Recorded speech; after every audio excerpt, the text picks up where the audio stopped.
అటువంటి పరమాత్మ యోగ నిద్రయందు లోకములను గమనించి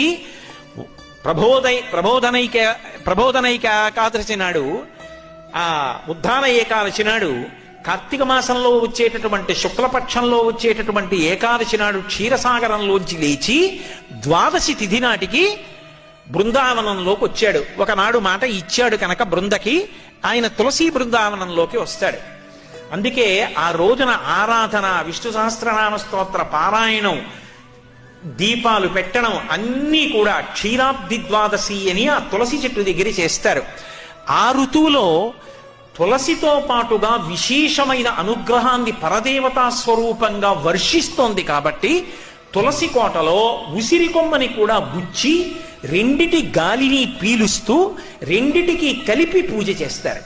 కాబట్టి క్షీరాబ్ది ద్వాదశి, ద్వాదశి దీపాలని ప్రత్యేకంగా దీపాలు పెడతారు.